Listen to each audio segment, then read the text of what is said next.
자, 여러분 안녕하세요. 신론 강의 어느덧 11번째 강의가 되겠습니다.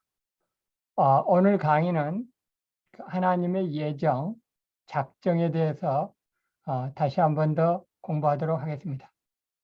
이전에 작정과 예정에 대해서 웨스트민스터 신앙고백을 중심으로 해서 한번 살펴본 적이 있는데요. 이번에는 그 단계를 조금 더 업그레이드해서 좀 더 구체적으로 들어가는데 그 좀 더 들어가는 부분을 박경영 박사의 교재, 실론 책을 중심으로 해서 살펴보게 되겠습니다. 자, 화면 공유합니다. 자, 예정을 가르치는 성경 본문 이라고 하는 이 첫 번째 시트는 박경영 박사 책에 있는 건 아니고 다시 한번 우리가 예정론 공부를 더 구체적으로 하기 이전에 성경에서 과연 예정에 대해서 뭐라고 말씀하는가 라고 하는 부분을 여러분들에게 좀 찝어드리고 박경영 박사 책으로 들어가려고 이렇게 준비한 PPT입니다. 예정이라는 단어가 구체적으로 나오는 본문이에요. 에베소서 1장 3절부터 6절까지. 그리고 좀 더 건너뛰면 11절에도 예정이라는 단어가 나와요. 그래서 예수 그리스도를 믿는 사람이라고 한다면 그 예정론 자체를 부인할 수는 없어요. 성경에 나오는 단어이기 때문에. 다만 그 성경에 나오는 단어이기 때문에 믿어야 하는 그 예정론의 그 정도와 내용과 그 방향이 이제 우리 그리스도인들 사이 안에서도 약간씩 그 정도의 차이가 있죠. 그리고 또 이제 특별히 우리 칼빈주의 같은 경우에는 이 예정론을 굉장히 중요시하는 이유가 칼빈이 중요시하는 것 중에 가장 중요한 것 중에 중요시 여긴 것 중에 하나가 그 하나님의 절대 주권이기 때문에 그 하나님의 절대 주권을 얘기하면서 예정 얘기가 빠질 수 없기 때문에 중요한 하나님의 절대 주권의 그 내용 중에 중요한 부분이 예정이기 때문에 우리 칼빈주에서는 예정론을 그 다른 예를 들면은 다른 교단 그 웨슬리파라든가 말이죠. 다른 일반 기독교 그 교단들보다 더 중요시하는 거죠. 자, 그러면 적어도 그 다른 교단에서도 부인할 수 없을 정도로 성경에 기록되어 있는 예정, 뭐라고 기록되어 있는가? 자, 예정이라는 단어가 오늘 그 에베소서 1장에서 2번이 나오는데, 에베소서 1장 5절에서는 우리를 예정하사 이렇게 얘기를 했고, 누가 예정하시냐면 이제 하나님께서 말이죠. 하나님께서 우리를 예정하사 해가지고 이제 능동형이 쓰였고, 어, 이제 에베소서 1장 11절로 건너뛰면, 그럼 우리는 예정을 입었다. 이렇게 이제 수동형으로 쓰이고 있으면서 예정이라는 단어가 나와요. 영어로는 동사가 predestined,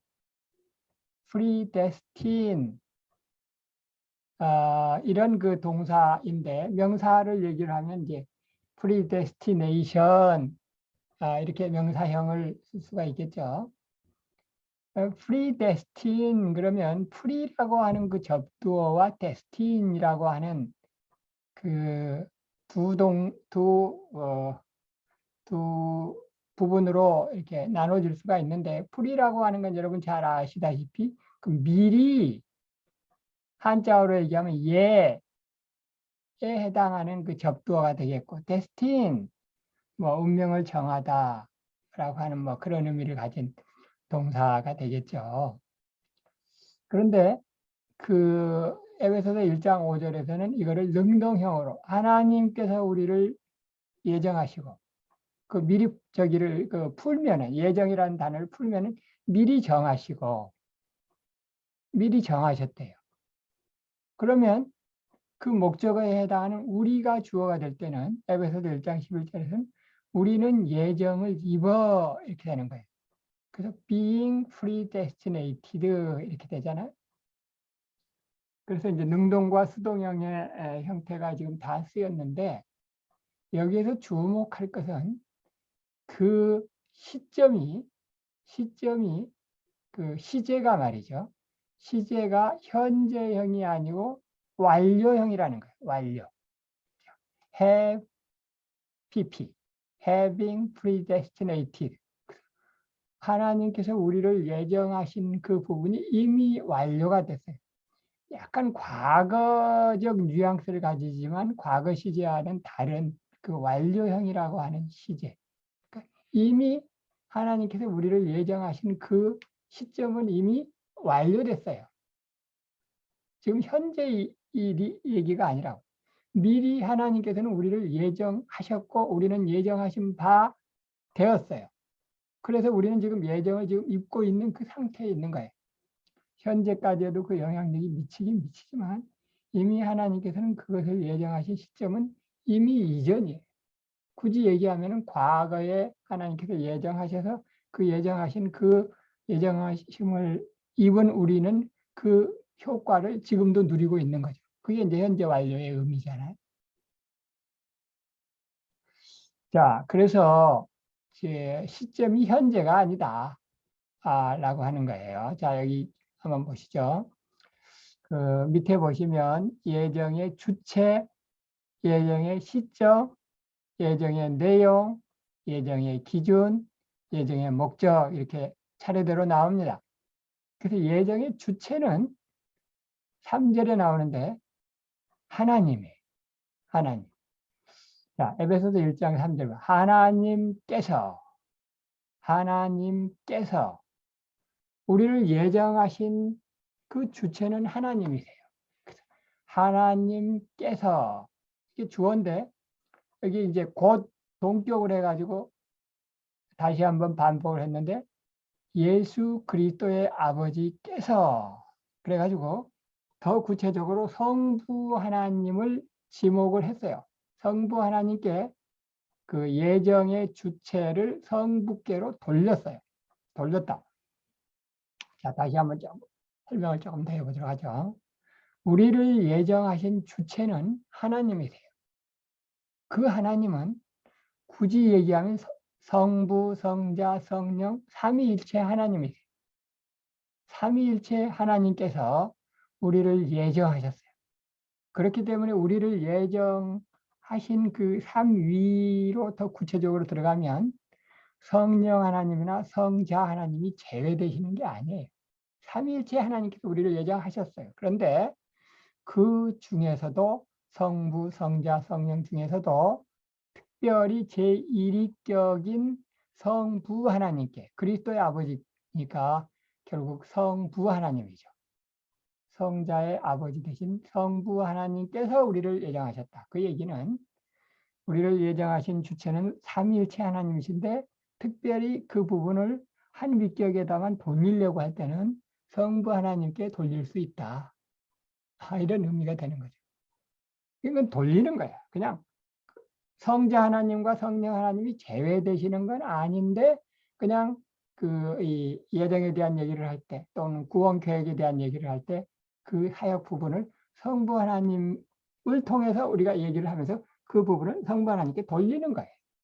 영어로 얘기하면 attribute 돌리는 거예요. 그래서 예정의 주체는 삼위일체 하나님이시다. 그런데 우리가 그것을 삼위일체 하나님과 관련해서 얘기를 하고 싶을 때는 성부 하나님께 편의상 돌린다. 그런 얘기죠. 자, 예정의 시점은 창세전이에요. 창세전. 창세전이라고 하면 분명히 과거죠. 그 과거에 있은 일이 오늘날 우리에게도 미치니까 그게 현재 완료예요. 창세전에. 그러니까 우리가 태어나기 전에 우리뿐만이 아니라 우리의 부모님이 태어나시기 전에 더 위로 올라가면 창세전이니까 우리의 조상 중에 조상인 아담이 이 땅에 있기 이전에, 그게 창세전의 의미예요. 아주 오래전이죠. 하나님께서 우리를 예정하신 것. 아주 오래전. 창세전이에요. 시점은 창세전이다. 그래서 시제를 완료형으로 썼어요. 그런데 그럼 예정의 내용은 그 미리 정하셨다는 게 뭐를 미리 정하셨다는 거냐? 라고 할 때 우리가 이전에 이제 웨스트민스터 신앙고백의 예정론을 공부를 할 때 이제 몇 가지 우리가 배운 부분이 있죠. 그 내용들을 생각을 해 보시는데, 특별히 에베소서 이 성경 말씀에서는 뭐를 예정한 그 예정의 목적어를, 예정의 내용을 우리라고 하는 한 단어로 아주 함축해서 이 설명을 하고 있어요. 우리를 예정하셨다. 여기 에베소서 1장 4절에 또 보면 삼일째 하나님께서, 특별히 성부 하나님께 돌리는 그 하나님께서 언제? 창세 전에 그리스도 안에서 중요하지만 일단 건너뛰고 우리를 택하셨어. 우리를. 자, 여기서도 1장 5절에서는 우리를 예정하셨어. 1장 4절에서는 우리를 택하셨어. 그래서 선택. 이 택하사는 우리를 선택하사, 우리를 셀렉트하다. 그래서 우리를 택하시게, 우리를 선택하시는 그 부분에 대한 예정인 거예요. 그래서 선택과 예정이라는 단어는 때로는 많이 교호적으로 쓰입니다. 물론 그 의미가 뉘앙스가 분명히 구분이 되지만 때로는 교호적으로 쓰이는 거예요. 하나님의 선택, 하나님의 예정. 우리를 선택하시는 걸로 예정하신 거예요. 그래서 우리는 선택으로 하나님의 택한 바 된, 하나님의 자녀로 택한 바 된 우리들인데 그 선택을 하신 것을 예정이라고 하는 거예요. 그리고 그걸 언제 했느냐? 창세전에 하셨다. 그래서 예정의 내용 4절 5절. 우리를 예정하사 우리를 자기의 아들들이 되게 하셨대요. 그래서 우리는 창세전에 이미 하나님의 아들들로 선택이 되고 그렇게 예정이 된 거예요. 그 내용은 구원으로 예정하셨다라고 얘기를 해도 되겠죠. 선택, 예정, 구원이라는 말이 때로 교호적으로 쓰인다. 제가 이전에 그 말씀을 드렸죠. 그래서 우리는 하나님의 자녀들로 선택되어서 우리는 구원으로 예정된 거예요. 그러니까 어떻게 보면 우리는 이미 구원을 확보된 구원을 가지고 이 땅을 살아가고 있는 사람들. 물론 어렸을 때는 예수님에 대해서 잘 모르고, 그래서 예수님 아직 영접하기 전에 우리가 삐딱한 길로도 가고 나쁜 짓도 많이 했죠. 물론 오늘날도 지금도 여전히 하나님 사수하게 해드리는 그런 그 나쁜 생각들, 나쁜 일들을 또 저지르면서 살고 있죠. 그러나 구원과 관련해서는, 우리를 구원으로 선택하신 그 부분에 있어서는 분명하게 우리를 창세전에 이미 예정하신 거예요. 우리 자신이 비록 그 하나님의 자녀로 충실하게 살지 못하는 부분이 있다는 사실을 인정하더라고 하더라도, 그러나 우리는 하나님의 자녀로 예정된 거예요. 자, 예정의 기준은 여기 그 기쁘신 뜻대로라고 하는 부분에 대한 설명이 되겠습니다. 예정의 기준은 하나님의 기쁘신 뜻이에요. 아시겠죠? 하나님의 기쁘신 뜻. 영어로 얘기하면 good pleasure. 이게 기준이 다른 게 있는 게 아니에요. 어떤 그 아무개가 어떤 그 기도를 많이 했느냐? 헌금을 많이 했느냐? 어떤 행위구원이 아니에요. 그렇다고 해서 그럼 믿음이냐? 믿음은 구원의 조건이 아니라고 그랬죠. 믿음은 구원의 방편이 될 수 있을지언정 구원의 조건은 아니라고. 그래서 그 어떤 조건도 없이 그냥 하나님의 기쁘신 뜻, 하나님 마음대로 하나님 마음대로. 그 하나님 마음대로를 우리가 신학적으로 절대 주권이라 이렇게 얘기를 한다고 그랬죠. 그 이제 이 부분을 칼빈이 굉장히 중요시하는 거예요. 그래서 칼빈의 예정론은 웨슬리의 예정론보다 더 하나님의 절대 주권을 강조하는 데 초점이 있는 거예요. 그 어떤 것도 우리의 선택에, 우리의 예정에 기준이 되지 않고 오직 하나님의 절대 주권, 다른 조건이 없다라고 하는 것이 그 에베소 1장 5절에 나오는 그 깊으신 뜻대로의 의미가 되는 것입니다. 오직 하나님 뜻, 하나님의 의지. 네, 뜻이라는 말은 여기는 이제 good pleasure, 선하신 기쁨, 뭐 이렇게 해서 번역이 될 수 있겠는데, 또는 이 뜻이라는 말 대신에 의지, 하나님의 will, 하나님의 의지, 하나님께서 기뻐하시는 그 의지에 따라서 아무개는 선택하시고 아무개는 예정 선택 안 하시고 이러는 거죠. 그렇게 하시는 이유가 뭐냐? 이게 이제 1장 6절에 있는 예정의 목적인데, 그의 은혜의 영광을 찬송하게 하려는 것. 하나님께서 만드신 피조물 중에서 일부를 선택하신 그 목적이, 그건 이제 하나님의 목적인데, 그게 하나님께서 기뻐하시고 우리에게 가지시는 목적이기 때문에, 기대하시는 바이기 때문에 우리 삶의 목적이 되는 거예요. 우리가 이 땅에 태어난 목적이 되는 거예요. 우리가 신학하는 목적이 되는 거예요. 그건 뭐냐면 하나님께 영광인데, 자 보세요. 그의 은혜의 영광을 찬송하게 하려는 것이라. 그렇죠? 이게 하나님의 그 깊은 그 비밀, 하나님께서 왜 우리를 예정하셨나? 왜 우리를 선택하셨나?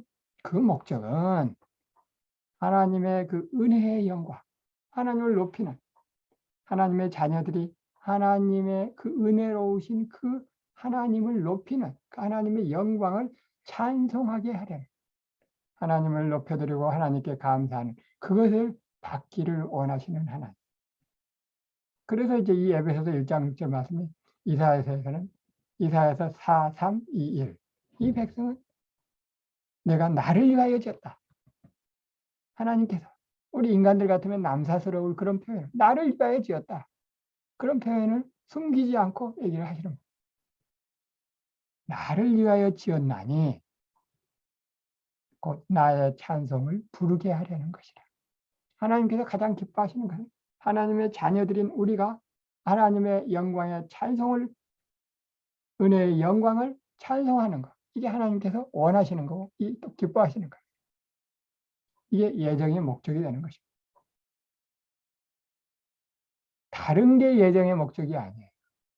그래서 이제 예정론을 믿지 않는, 또는 예정을 믿는 그 규모의 정도가 좀 작은 사람들은 그 예정론을 강조하는 우리 특별히 그 칼빈주의를 향해서 삐딱하게 굴면서 이런저런 그 깐죽대는 말을 하는데, 그 깐죽대는 말들은 그 예정의 목적을 모르기 때문에 그냥 말꼬리 잡고 늘어지고, 이랬다는 거냐 이랬다는 거냐, 그거는 하나님의 은혜의 영광을 찬송하게 하려는 하나님의 그 기쁘신 뜻, 예정의 참 목적을 모르기 때문인 거죠.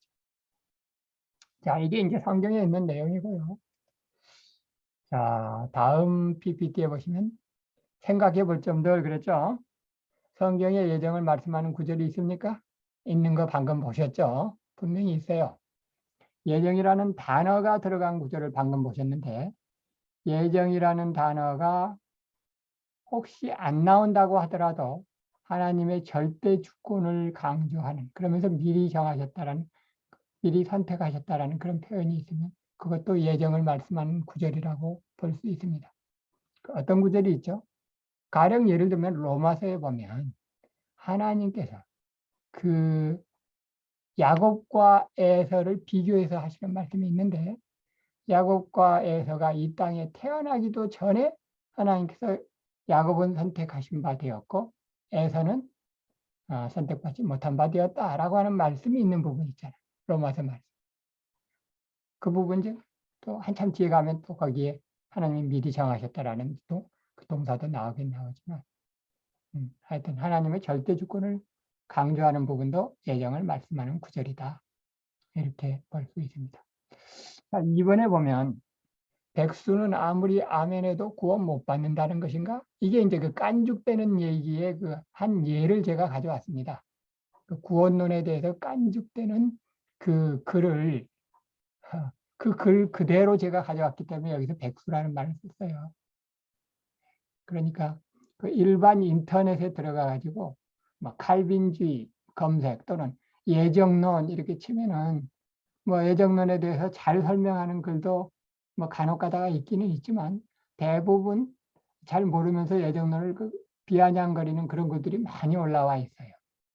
그 중에 제가 한 글을 이렇게 잠깐 인용을 한 건데, 근데 백수는 아무리 아멘해도, 그러니까 미리 예정되어 있기 때문에 백수는 아무리 아멘해도 구원 못 받는다는 게 그게 예정론이래요.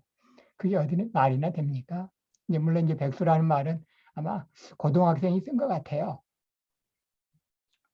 그런데 이제 좀 더 그 사람 그 학생의 말을 제대로 표현하면 이제 백수라는 건 사실은 그 돈 못 버는 사람이 백수인데 이제 백수란 말 대신에 이제 예정되지 않은 자는 아무리 아멘해도 구원 못 받고 예정된 자는 어떤 인생을 살아도 다 구원받고 이게 예정론이라고 잘못하는 거예요. 그렇지 않아요? 이게 이제 예정론에 대해서 깐죽대는 그게 아닙니다. 구원받은 자들이 아무렇게나 살아도 그거 하나님 내버려 두시지 않아요. 결국은 그 사람은 어떻게 하든 구원으로 예정된 자가 그렇게 깐죽대며 살면은 하나님 그대로 놔두시지 않죠. 그리고 그 예정되지 않은 자가 아무리 아멘해도 구원 못 받는다고요. 그건 아니죠. 진정으로 마음으로 믿어 의에 이르고 입으로 시인하여 구원 얻는다고 했는데 마음으로 믿으면 왜 구원 못 받아요? 마음으로 아멘을 못하는 거죠. 자, 뭐 사실은 그 너무나 쉬운 얘기지만 그러나 하여튼 그 여러분들이 그 세상 사람들이 하는 얘기에 대해서도 그 능히 대답할 수 있도록 하기 위해서 이번을 한번 그 여기다가 써 보았고요. 세 번째, 성경이 예정을 말씀하는 주된 목적이 무엇인가? 이거는 지금 앞 PPT에서 이미 설명을 드렸기 때문에 건너뛰겠습니다. 여러분들이 잘 아시는 하나님께 영광 돌리는 게 주된 목적이라. 그리고 이제 이게 웨스트민스터 소회의 문답 제1문의 질문이고 대답이 되는 거죠. 자, 여기서 이제 여러분들이 처음 칠 것 같은 그런 내용이 있는데 그게 뭐냐면 네 번째. 예정에서 선택과 유기가 상호 대칭적인가? 라고 하는 질문을 하고 있습니다. 박경영 박사 책에. 이 부분을 여러분들이 잘 아실 필요가 있습니다. 오늘 이 예정론 이 11-1 강의에서는 이 부분이 제일 중요하겠네요. 자, 다시 한번 질문합니다. 예정에서 또는 예정론에서 선택 그리고 반대에 해당하는 유기가 상호 대칭적인가? 또는 평행적인가? 자, 선택의 반대가 유기인데 선택되지 않은 자가 유기잖아요. 내버려 두심, 그게 이제 유기인데 선택의 반대인 유기가 그 반대되는 그 단어의 뉘앙스처럼 실질적으로 그 내용에 있어서도 상호 대칭적인가? 또는 평행적인가? 라고 하는 거예요. 여기에 대해서 그 답은 no, 아니다 라고 하는 거예요. 자, 그럼 상호 대칭적이라는 게 뭐냐? 평행적이라는 게 뭐냐? 그 얘기는 무슨 얘기예요? 여러분들이 수학에서 그 좌표에 대해서 생각을 할 때 그 X축과 Y축을 생각을 하면 X축, Y축을 쫙쫙 그었을 때 1, 4분면, 2, 4분면, 3, 4분면, 4, 4분면 이렇게 있잖아요. 그럴 때 상호 대칭적이라는 건 뭘 말하냐면 예를 들면 1, 4분면에서 어떤 좌표가 있을 때 거기에 대한 상호 대칭되는 좌표는 어디에 있냐면 3, 4분면에 있어요. 그죠? 그렇게 해서 X축에 얼마큼 나간 거하고 Y축에 얼마큼 나간 거에 그 딱 반대되는 그 대칭되는 점에 3, 4분면에 어떤 그 점을 좌표를 잡을 수 있단 말이에요. 그게 상호 대칭적이에요. 근데 그게 아니다라는 거예요. 이 얘기는 무슨 얘기인가? 이 얘기는 무슨 얘기인가? 우리가 보통 생각할 때 선택이 반대가 6이다라고 얘기를 하지만 그 내용을 잘 들어가면 정확하게 상호 대칭 또는 평행되는 그 뉘앙스가 아닌 것을 알 수 있는데 어떤 점에서 그러느냐? 이제 몇 가지 점에서 그런데 자, 선택과 유기는 평행적이 아니다. 상호 대칭적이 아니다. 자, 적극적인 기뻐하심과 소극적인 내버려 두심의 차이가 있기 때문에. 자, 이게 무슨 얘기인가? 하나님께서 우리를 선택하실 때는 적극적으로 기뻐해야 돼요. 적극적으로 그 죽을 수밖에 없는 죽어 있는 그 존재를 건져내시고 선택하시고 하시는 부분은 하나님께서 적극적으로 그리고 아주 기뻐해요. 그런데 내버려 두시는 그 부분에 대해서는 하나님께서 적극적으로 내버려 두시지 않는. 에이, 이놈 자식. 지옥에다 쳐박아버려. 하나님께서 우리를 건져내시는 그 하나님의 마음과 유기 아래 내버려 두시는 그 마음은 그 정도의, 마음의 정도의 차이가 있는. 한쪽은 적극적인 거고, 한쪽은 소극적이라고 하는 정도의 차이가 있어요. 그러니까 그 엄밀하게 얘기해서 상호 대칭적이 아니죠. 그 정도의 차이가 있어요.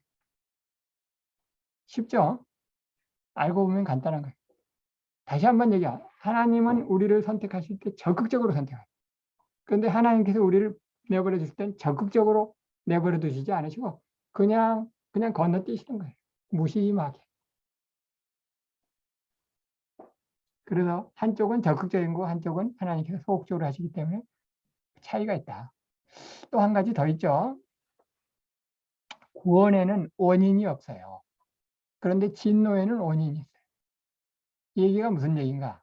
진노부터 설명을 하면 하나님께서 진노하시는 이유에는 분명한 이유가 있는데 그건 죄예요. 죄.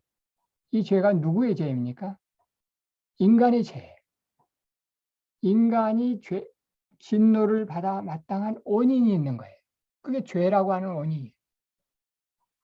진노받아 마땅한, 유기당에 마땅한 원인이 있어요. 그런데 하나님께서 우리를 선택해 주시는 그 선택에는 원인이 있는가? 거기에는 원인이 없는 거예요. 아무개가 잘 믿었으니까, 잘 행동했으니까, 선행을 베풀었으니까, 그 어떤 것도 원인이 아니라. 그것을 우리가 무조건적 선택이라고 표현을 했잖아요. 칼빈지 5대 계류 중에서 튜립 할 때, 두 번째죠. unconditional selection. 하나님의 선택에는, 하나님의 예정에는, 하나님의 구원에는 조건이 없어요.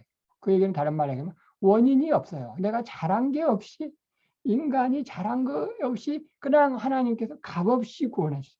값없이 구원해 주신다. 물론 기준은 있죠. 하나님의 기뻐하시기로 하는 그 기준은 있는데 원인은 아니에요. 그게 내가 과연 구원받을 만한 잘한 일을 한 건가? 없어요. 그런 원인이 없다고. 그래서 구원에는 원인이 없어요. 원인이. 내용을 잘 봐보면 원인이 없어. 그냥 하나님께서 구원해 주시죠. 근데 진노, 그 유기당하는 부분에는 죄, 내 죄, 나의 조상인 아담의 죄라고 하는 원인이 있어요. 한쪽은 원인이 있고 한쪽은 원인이 없다. 그러니까 엄밀히 말해서 선택과 유기가 상호 대칭적으로 X좌표, Y좌표에서 딱 그 여기에 해당하는 그 대칭점 여기 이게 아니라는 거예요. 그래서 상호 대칭적이 아니다. 평행적이 아니다. 라고 하는 건데 이게 좀 중요합니다. 이 PPT는 뭐냐면 박영영의 작정, 그 예정론의 이제 앞부분에서 하나님의 작정, 하나님의 예정을 증명할 수 있다. 하나님의 작정을 어떻게 증명할 수 있느냐? 라고 하는 내용인데 그 작정을 증명할 수 있는 것은 하나님의 예지를 가지고 증명할 수 있다. 이렇게 접근에 들어가는 겁니다. 하나님께서 미리 아시잖아요. 하나님께서 미리 아시는 그 하나님의 전지하심에 의해서 하나님께서는 작정을 하신다. 또는 예정을 하신다. 이렇게 접근에 들어가는 거예요. 다시 한 번만 더 설명을 합니다. 우리가 지금 하나님의 작정 또는 예정론을 공부를 하는데 그 작정, 예정, 과연 하나님이 작정하시는가? 성경에는 분명히 에베소서, 로마서의 작정, 예정이 예정이라는 단어가 있단 말이죠. 그런데 과연 정말로 하나님께서 작정하시고 예정하시다는 걸 어떻게 우리가 논리적으로 그거를 증명할 수 있는가라고 할 때 우리가 논리적으로 증명할 수 있는 하나님께서는 예지하신다. 하나님께서 예지하시는 그 이유는 하나님께서 전능하시기 때문에 하나님의 전능성, 하나님의 그 전능에 의해서 하나님은 전지하세요. 전지하시니까 미리 앞날을 내다보신단 말이에요. 그러면 미리 앞날을 내다보시는 그 예지 때문에 하나님께서 미리 정하신다, 작정하신다라고 하는 것을 증명할 수 있다는 그런 개념이에요. 왜냐하면 예지는 미리 아신다라고 하는 건 뭔가 고정되어 있다. 미래의 일이지만 뭔가 고정된 부분이 있는 거예요. 픽서티, 고정을 하며 고정은 그럼 고정되어 있다는 건 하나님께서 미리 정하셨다. 미리 정하시는 정하시는 것은 고정이. 근데 그 고정은 예지 안에, 하나님의 예지 안에, 미리 내다보시는 안에 고정이 함유되어 있기 때문에 하나님의 작정을 증명할 수 있다. 이런 얘기입니다. 1번, 2번, 3번은 이미 나왔던 설명들이니까 여러분들 보시면 되겠습니다. 하나는 작정의 정의와 성질. 여기 이 시트는 우리가 7분간 쉬었다가 여러분들에게 여기부터 설명을 계속해 드리도록 하겠습니다.